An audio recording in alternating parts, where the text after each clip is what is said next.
السلام عليكم يا حبايبي يا متابعيني يا اخواتي.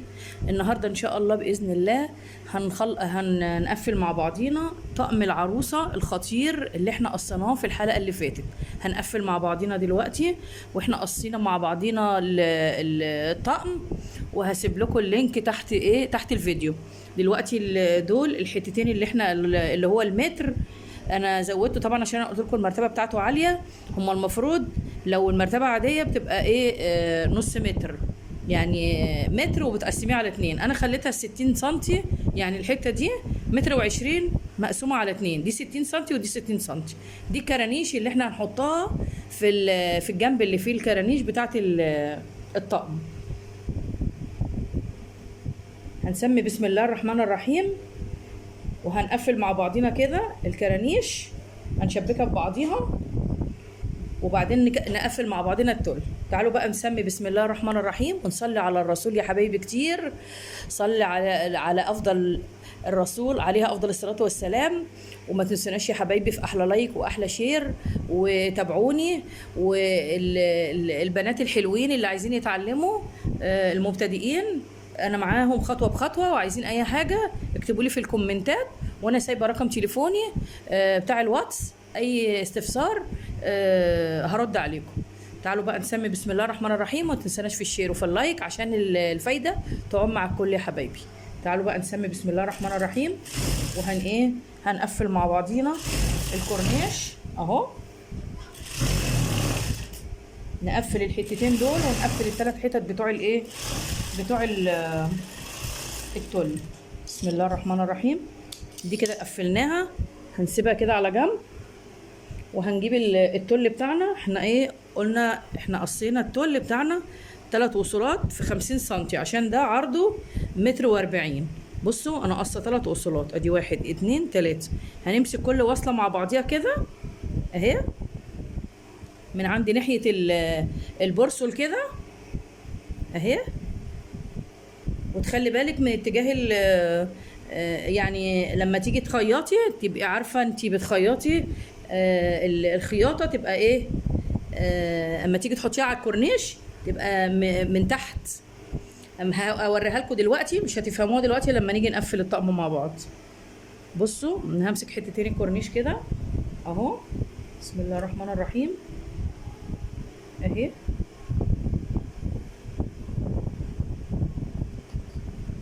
نمسك الحته التانيه كده،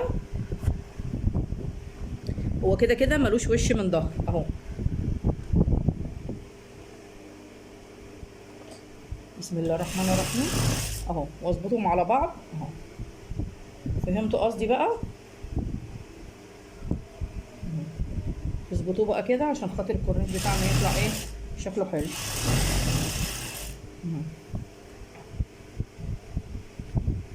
هقفلهم بقى ال3 كرانيش دول يا حبايبي، وهنحطهم على الملايه دلوقتي وهوريهم لكم. خلصت يا حبايبي تقفيل التل، واحنا عملنا اهو الكورنيش اللي هو بتاع الساده القطن. الخياطه دي الناحيه اللي هي فيها الخياطه دي بتبص على المكنه من تحت، الوش ليا انا. هنجيب كده اول القماش بتاعنا اهو، هنجيبه اول القماش بتاعنا كده، هنحطه تحت سن الابره، وهنجيب معانا التل برضو نفس الاتجاه. هتشوف اتجاه القماشه الخياطه اهو، الخياطه العدل اهو، يعني برضو الحته اللي هي بتاعت الخياطه دي من تحت، يبقى كله باصص لي انا، كله الوش العدل ليا انا، والخياطه دي على الوش ده. هنجيبها كده، لازم نسويها. بسم الله الرحمن الرحيم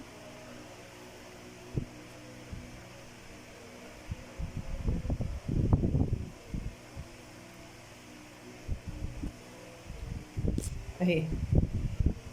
بصوا بقى يا حبايبي اهي، شايفين؟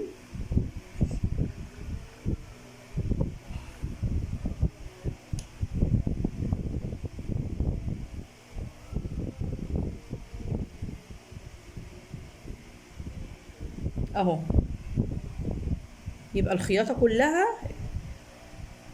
القماشه من دي اللي هي الكورنيش القطن، ناحيه الخياطه من تحت المكنه، الوش ليا، الكورنيش اللي هو التل الوش ليا، والظهر على الوش ده، يبقى كل الوشاش بصلي انا. هنظبط كده شغلنا اهو، ونشغل مكانتنا. بسم الله الرحمن الرحيم.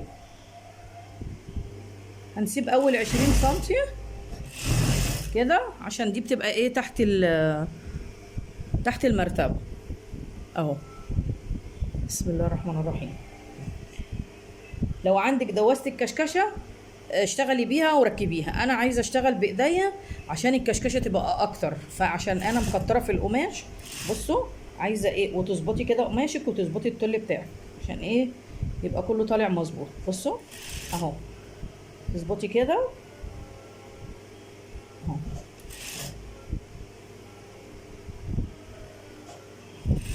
طقم العروسه ده عملناه كتير بس للاسف ما صورتوش، وبعدين حبيت اصوره معاكم عشان اوريكم الايه الخطوات بتاعته اهو. تعملي الكشكشه كتير كده عشان خاطر ايه تديكي شكل حلو قوي لما نيجي نركب الجبيره العريضه اهو. بصوا شايفين بقى الكشكشه عامله ازاي. بصوا الكشكشه اهي، شايفين. هكملها للاخر وهوريها لكم واحنا ايه بنركبها على الملايه. خلصنا يا حبايبي الكورنيش بالتل، ودي قرصة السرير. هنركب الكورنيش من عند الحتة المقصوصة، البرسل من عند الراس والرجلين ملناش دعوة بيه، دي الراس واللي تحت الرجلين، البرسل هنا والبرسل في اخر الملاية. هنجيب الكورنيش بتاعنا، ملاية السرير اهي يا حبايبي، القرصة ده الوش اهو، والبرسل اهو عند الراس وعند الرجلين، وده الكورنيش اللي احنا عملناه اهو. الوش هنحط الوش على الوش، يعني الظهر ليا انا، الظهر هنا ليا انا. هنحط الكورنيش كده ونظبط الكورنيش بتاعنا عشان خاطر ايه ما يجيش تحت سن الابره اهو، وهنجيبه على الحرف كده. شايفين يا حبايبي اهو، هنظبطه مع بعض كده اهو. ظبطي وتحطيه على حرف الملايه وتمشي على خط الخياطه ده. شفتوا خط الخياطه بتاع الكورنيش عشان خاطر الخياطه ما تبانش من الناحيه التانية لما نيجي نقفل. شايفين اهو. تمسكي بقى الملايه من تحت كده، تمسكي الكورنيش وتدخلي القماش بايدك كده. شايفه ايدك؟ بص ايد بتدخل القماش عشان التل ما يجيش تحت الابره اهو، والناحيه التانية تظبطي بيها كده اهو، وتظبطي عشان الفينش بتاع الملايه يطلع حلو ونظيف اهو.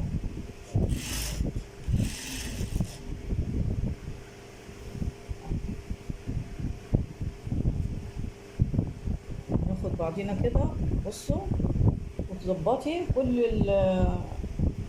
الفتل والحاجات دي هنظبطها لما نيجي نخلص الكورنيش ونقفله. هنعمله بقى الاوفر عشان يبقى الفينش بتاعنا نضيف اهو. شايفين؟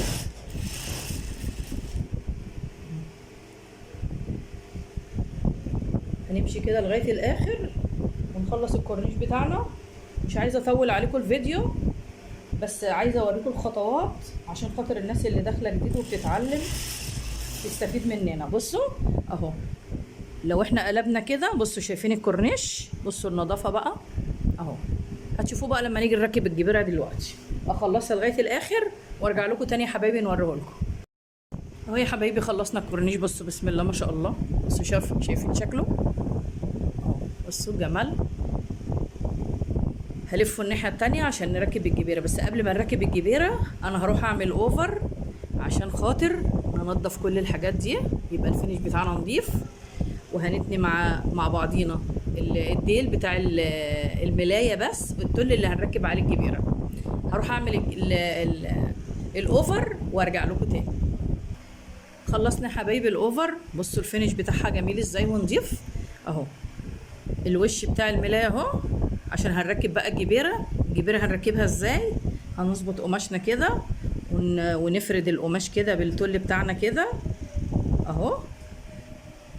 شايفين الوردة دي، الوردة المدورة دي، هنخلي حرف الوردة دي على اول الكورنيش من هنا اهو. بصوا هنحط كده الكورنيش عشان الحتة اللي هي دي اللي هتبقى ايه على الكورنيش، لان دي مش هنخيطها، احنا هنخيط هنا وهنثبت من هنا. هنخيط من هنا كده على حرف الخياطة بتاع الكورنيش، وتظبطي ايديكي على المكنة اهو. بصوا بسم الله الرحمن الرحيم اهو.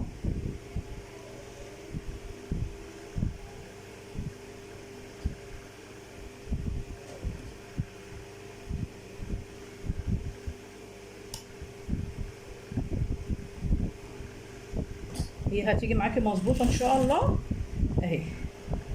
بس اهم حاجه تظبطي القماش من تحت عشان ايه ما يكلكعش منك اهو. بصوا الجبيره بقى اهي، بسم الله ما شاء الله اهي. هتجيبي بقى كده الكورنيش، تظبطي الكورنيش وتجيبي حرف الدايره دي، الورده دي على حرف الايه، على حرف الخياطه بتاعت الكورنيش اهو، عشان الجبيره تظبط معاكي، عشان ما توربش منك وتبقى شكلها مش حلو اهي. بصوا اهو، شايفين الشكل بقى كده بقى. يعتبر الطقم بتاعنا الجميل ده خلص. بس هنحط الجبيره بقى من تحت ونظبط بقى القماش بتاعنا كده اهو، والجبيره تظبطي ايديكي كده عشان وبصي تفردي كده في القماش، طول ما انت ماشيه تفردي كده في القماش عشان الجبيره ما تكلكعش منك وتورب، عشان كمان هنيجي نقفلها من فوق اهو. شفتوا انا بظبط من تحت اهو، وبشد القماش وبظبطه اهو عشان خاطر اخلي الورده بتاعتنا اهو. شايفين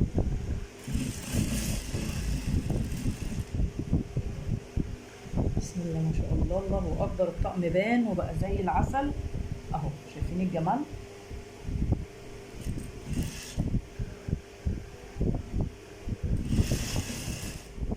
شايفين الحلويات. بصوا بقى، بصوا الطقم بقى عامل ازاي، والله في منتهى الشياكه. اخلص بقى الجبيره لغايه لما نخلصها للاخر، وهنيجي واحنا بنقفلها من على الجنب التاني.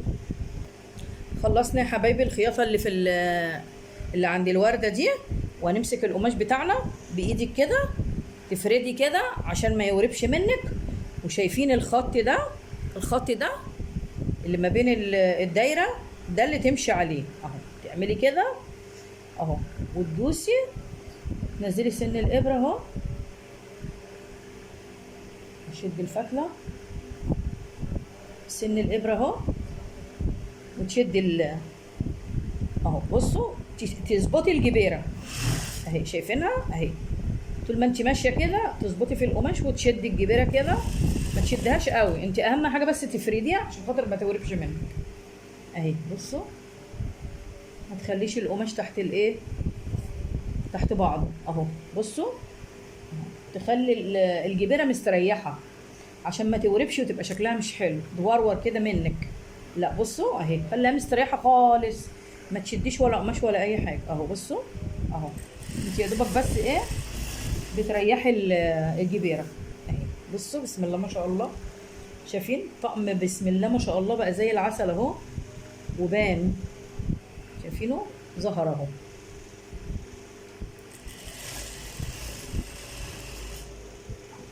بصوا بقى الخياطه مش باينه ازاي، شايفين. واي حاجه قابلكم فتله زياده دايما تنضفي كده اهو، والجبيره تريحيها اهي. بصوا انا ولا بشد ولا حاجه، انا بفرد الجبيره كده اهي وبريحها اهي، بس كده اهي. شايفين، وسايبه المكنه تمشي براحتها اهو. شايفين ولا وربت ولا اي حاجه، الحمد لله اهو. بصوا هخلصها للاخر بقى وهنركب الجبيره مع بعضينا في ديل الملايه. خلصنا يا حبايبي تركيب الجبيره من الناحيه دي ومن الناحيه دي، والفينش بتاعها زي الفل. هنيجي بقى في التل، هنمسك التل بتاعنا اهو، وهنركب له بقى الجبيره الجميله دي. شايفينها حتى هي لايقه مع يعني شايفين الفستونه بتاعت الجبيره دي باينه اهي، شايفينها هي كده باينه اهي، شايفينها اهي، بصوا باينه كده. الفستونات بتاعتها لايقه مع الفستونات دي. انا جايبه كذا كبيره بس الجبيره دي عجبتني. هنحطها كده على حرف التل، هنتني حته صغيره كده اهي، والتل ما يتشدش.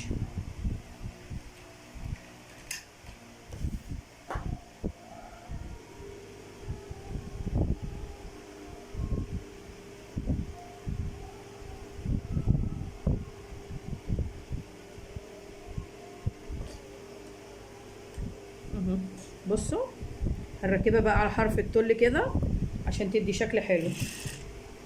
هنعيد بس عليها الحته دي عشان دي ايه اول حته اهي، وتمسكي التل كده ما تشدهوش عشان ما يورورش منك اهو. بصوا اهي على الحرف كده خالص اهي،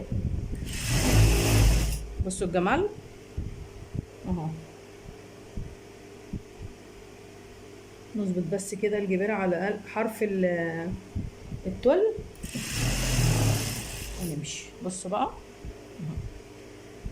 شايفين حتى ظهرت الطقم، يبقى الطقم في منتهى الشياكه. طقم العروسه ده عامل قلبان، شكله حلو جدا. هو طقم سرير بس متكلف وطقم حلو قوي، يعني اللي يشوفه يقول ده مفرش مش طقم سرير، بس متكلف شغل، متكلف جبير، يعني في شغل. اخلصه بقى يا حبايبي للاخر وهوريهولكم. خلصنا يا حبايبي تركيب الجبيره اهي. همسك بقى الملايه يا حبايبي من الاربع اتجاهات اتنيها، وهوريكم بقى المفرش على كده. هنفرجه لكم واحنا حاطينه على المكنه، بس بقى هفرشه لكم بعد ما اخلص حلقه الخداديه عشان اوريه لكم على السرير وهو مفروش. حلقه الخداديه ان شاء الله هتبقى بوم. هاتني الملايه وهوريها لكم اهو يا حبايبي. بصوا انا حاطه لكم كده على حرف السرير بس انا مش فرشاه. شايفين الجمال الجبيره هتشوفوه بقى، شوفوا بقى وهو ايه، هو مفروش ومع الخداديات بتاعته اما نخلصها مع بعضينا. لو عجبكم يا حبايبي الفيديو ما تنسوناش في شير وفي لايك، واحسن لايك كده عشان متابعينا حلوين نبقى مبسوطين منهم. سلام عليكم.